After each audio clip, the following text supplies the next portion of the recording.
बाबा नीम करोली एक चमत्कारिक बाबा थे। उनके भक्त उन्हें हनुमान जी का अवतार मानते हैं। वे एक सीधे सादे सरल व्यक्ति थे। उनके संबंध में कई तरह के चमत्कारिक किस्से बताए जाते हैं। आओ जानते हैं बाबा नीम करोली जी के संबंध में 10 रोचक बातें। नीम करोली बाबा का वास्तविक नाम लक्ष्मी नारायण शर्मा था। उत्तर प्रदेश के अकबरपुर गांव में उनका जन्म 1900 के आसपास हुआ था। 17 वर्ष की उम्र में ही उन्हें ज्ञान की प्राप्ति हो गई थी। उनके पिता का नाम दुर्गा प्रसाद शर्मा था। 11 वर्ष की उम्र में ही बाबा का विवाह हो गया था।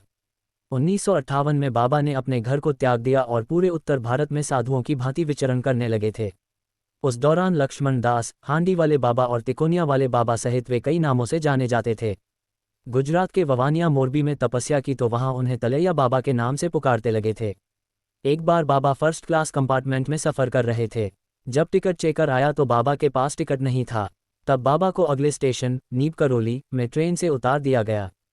बाबा थोड़ी दूर पर ही अपना चिपटा धरती में गाड़कर बैठ गए। ऑफिशियल्स ने ट्रेन को चलाने का ऑर्डर दिया और गार्ड ने ट्रेन को हरी झंडी दिखाई, परंतु ट्रेन एक इंच भी अपनी जगह से नहीं हिली। बहुत प्रयास करने के बाद भी जब ट्रेन नहीं चली तो लोकल मजिस्ट्रेट जो बाबा को जानता था उसने ऑफिशियल्स को बाबा से माफ़ी मांगने और उन्हें सम्मानपूर्वक अंदर लाने को कहा। ट्रेन में सवार अन्य लोगों ने भी मजिस्ट्रेट का समर्थन किया। ऑफिशियल्स ने बाबा से माफ़ी मांगी और उन्हें ससम्मान ट्रेन में बैठाया। बाबा के ट्रेन में बैठते ही ट्रेन चल पड़ी। तभी से बाबा का नाम नीम करोली पड़ गया। नीम करोली वाले बाबा के सैकड़ों चमत्कार के किस्से हैं। उत्तराखंड के नैनीताल के पास कैची धाम में बाबा नीम करोली 1961 में पहली बार यहां आए और उन्होंने अपने पुराने मित्र पूर्णानंद जी के साथ मिलकर यहां आश्रम बनाने का विचार किया था। बाबा नीम करोली ने इस आश्रम की स्थापना 1964 में की थी। नीम करोली बाबा का समाधि स्थल नैनीताल के पास पंतनगर में है। यह एक ऐसी जगह है जहां कोई भी मुराद लेकर जाए तो वह खाली हाथ नहीं लौटता। यहाँ बाबा का समाधि स्थल भी है। यहाँ बाबा नीम करोली की भी एक भव्य मूर्ति स्थापित की गई है। यहाँ हनुमान जी की मूर्ति भी है। नीम करोली बाबा के भक्तों में एप्पल के मालिक स्टीव जॉब्स, फेसबुक के मालिक मार्क जुकरबर्ग और हॉलीवुड एक्ट्रेस जूलिया रॉबर्ट्स का नाम लिया जाता है।